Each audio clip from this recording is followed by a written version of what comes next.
Hi, Shar. I'm trying to get a good camera angle. I don't have my normal filming place anymore, and I'm sorry that you have to look at the vents on the backside of my house. But it was the only way that I could get a lying down position available. So here's what we're gonna do. So when you're lying down on your bed, try not to have your head lifted if possible. So you want to be lying flat down on the ground on the bed with your knees bent and your feet a comfortable distance apart for you. And if possible, don't have a blanket on top of you. If you do, make sure it's one that's not tucked in to your actual bed and it's just like a throw blanket on top of you if you're cold. So all of this will be very familiar to you, but it's very accessible to do this while you're laying down if you're not having pain around your incision and your procedure. So you're going to lie down, and when you get on your back and your knees are bent and you're feeling comfortable, take a few slow breaths and have your hands on your stomach area and feel your inhalation. Lift your hands. So you're going to fill your belly with your breath.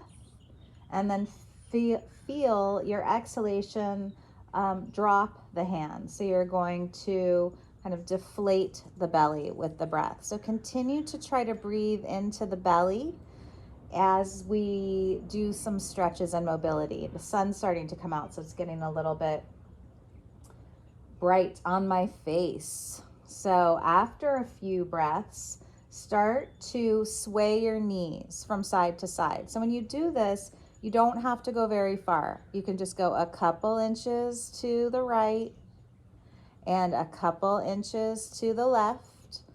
It's okay if your feet are rolling. So it's okay if the sole of your foot is not staying flat on your bed and you're going back and forth. And if it's possible to go a little further sometimes, that's great. And if you're feeling like you want to be a little bit more subtle, then you don't have to go too far. It's just this little bit of a rocking motion that's moving your legs, moving your feet, and also it's moving your hips. You can let your hips turn to the left and you can let your hips turn to the right. Try to keep focusing on taking slow breaths. And after you do many, take a moment just to stop the movement and to take a few more breaths into the hands. So hands can come back to the lower belly. You're taking a few slow breaths into the hands. You can breathe in and out through the nose, whatever is most comfortable for you. And then hopefully you can do a little bit more. So we'll take the ankle over the knee. I'm going to say right ankle, and it sits on top of the thigh close to the knee. And you can hang out here and just feel the stretch. If you don't want to move your legs too much, you can actually take your hand on your right thigh and just push your right thigh away from you, like you're trying to straighten out your right elbow. Another thing you can do if you want a little bit more stretch is you take the bottom leg, and you bring it closer to your bottom. So this will also increase the stretch. And if you feel like you really want to move and kind of engage your core as well, something that we've done in the past at your house is we lift the bottom leg, which carries up the top leg too, and we lower. And you have to use your core in order to be able to do this safely. So you want to make sure that you're breathing, but you're also bracing your core and you're lifting and lowering.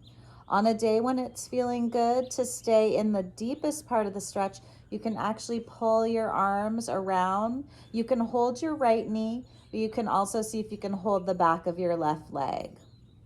And then you're just taking slow breaths into the lower area of your abdomen. If you want to engage your core, and you won't be able to do this after your procedure, but if you want to for a while, but if you have time to do it before the procedure, you can let go of your arms and see if you can hold your legs up in this position. All of these are just options. It's fine just to stay with the first option, which is just pushing the right leg away. Or even just sitting here in this position and breathing. So when you go to do the other side, you'll put the right foot down and the left foot up, or just doing your second side, and you can gently guide your left thigh away. It's kind of like you're actually using your arm muscle here too. You're straightening and then softening. Another thing you can do is pull the bottom foot in closer to your hips. You can also lift and lower. This requires that your hip stretches more and that you use your core. You can also hold on to the left knee so you get a little deeper stretch, or you can reach through. My arms are going through this little space between my thighs here, and you can hold the back of your thigh. Okay, this is only for days when you're feeling up for a little bit more effort. You can also let your arms remain by your sides, and now I'm just using my core and my back muscles and my hips a little bit as well to hold the stretch.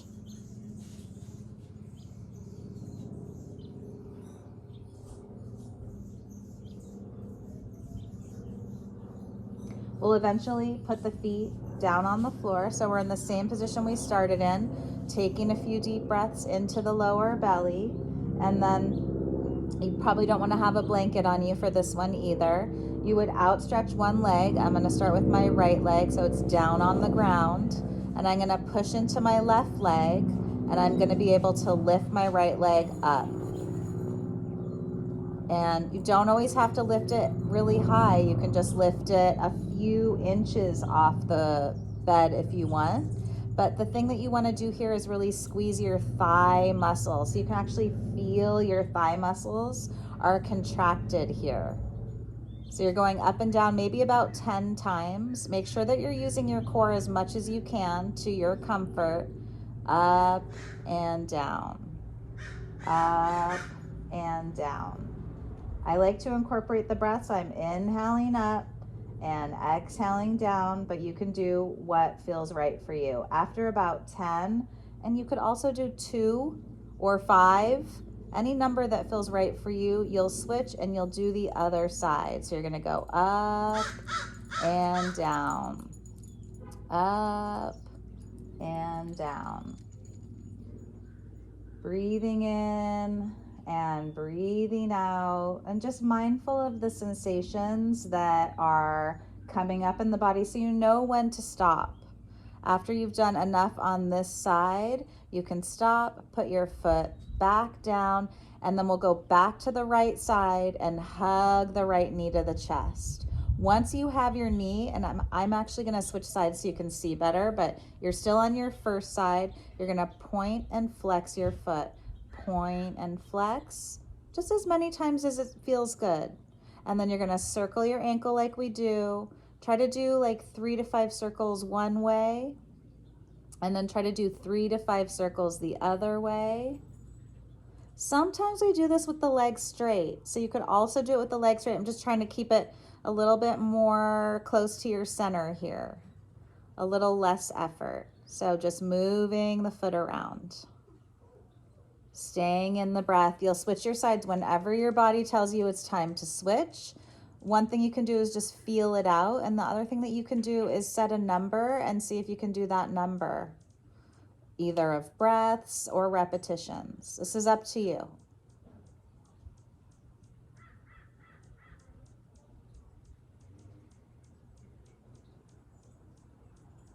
When you're ready to come down, you'll put your feet on the floor, and we'll just do a little bit of arm movement. So you're going to pretend that you're holding weights in your hands. So you have fists, or like you're driving a car, and your back is comfortable. If it's not feeling comfortable, up like it is naturally, you can always push it down. Okay, again, according to your comfort and the response of your body. You're holding dumbbells, and you have your hands, and your hands can face each other or they can face forward. It doesn't matter. and your elbows are bent to about a 90-degree angle right here. And we're just gonna lift the arms up and lower them down. So I do an inhale up, but you can do any breath you want to. So I actually inhale and exhale. But if it feels better to do the effort on the exhale breath, you can exhale and inhale. Exhale and inhale. Just make sure that as you continue to move your arms up and down, that you are not holding your breath. So any breath works, and you're just doing as many as it feels good to do today. Maybe it's 5, maybe it's 2, maybe it's 10.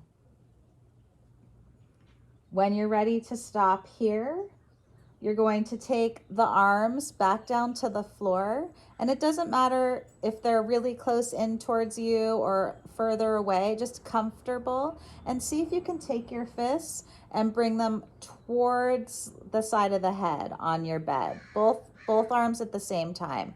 Go back and forward and back and forward.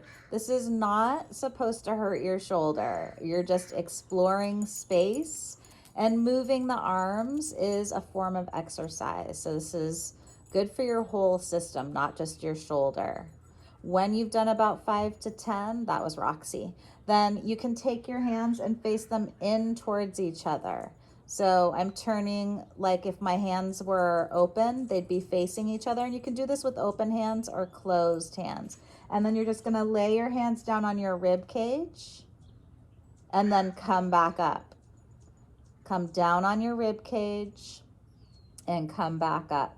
Let's do this 5 to 10 times and try to incorporate your breathing.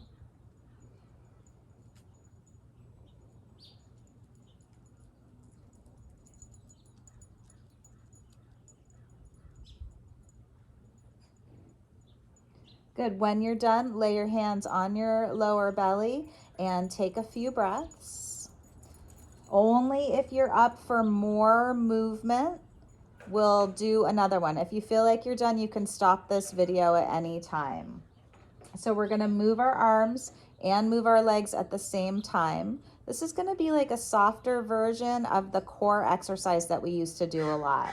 So once you've had a few breaths into the lower belly, you're just gonna squeeze the right knee up to the chest, and you don't have to do this with all of your might. You're just gonna place the hands on the knee and then lower down, and place the hands on the left knee and lower down, and lift the knee up and lower down, and lift the knee up and lower down. If you just want to let your arms be still and give them a break from what we did before, you can just lift and lower, lift and lower. We used to do this sitting in a chair, but the chair that you have and sitting on the bed isn't going to give you a ton of support. So a lying down version is good. Up and down, up and down.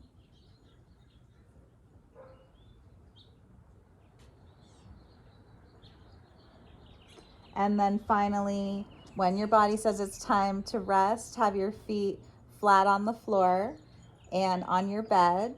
And we're just gonna tuck and release the pelvis. Again, only if this feels okay for your torso area.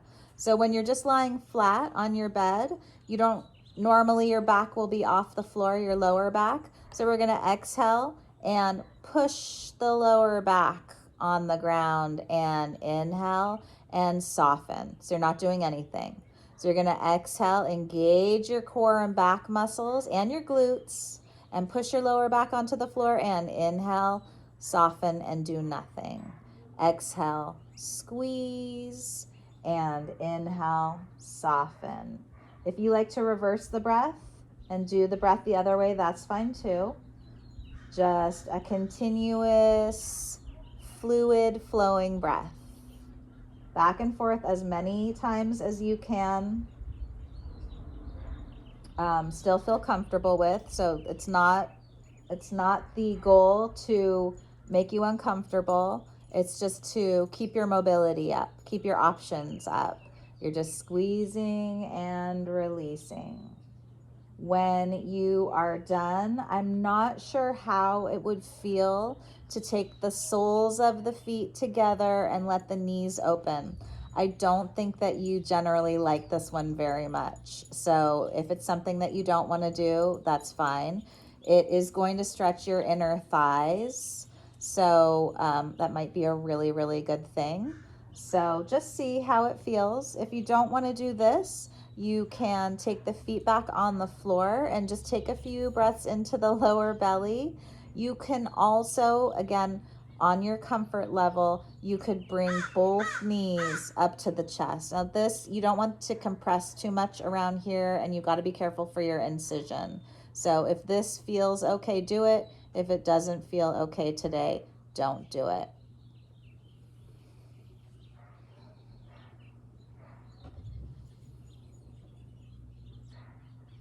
Notice how you're breathing after a little bit of movement.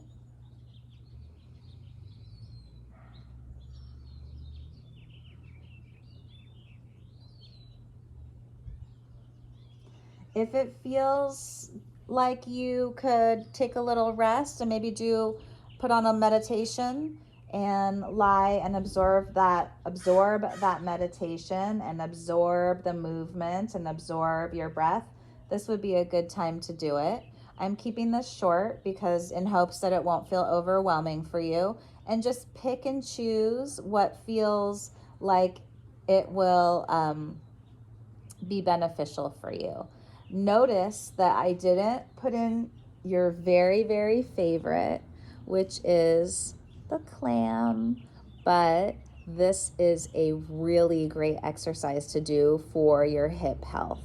So if you're feeling adventurous and willing and you're able to lie on your side, you can do the clam. I know that you never want to do it with me at home, so that's legitimate. And know that I'm sending you all of my love, and I'm going to also send you a seated mobility session in a little bit, and I love you so much.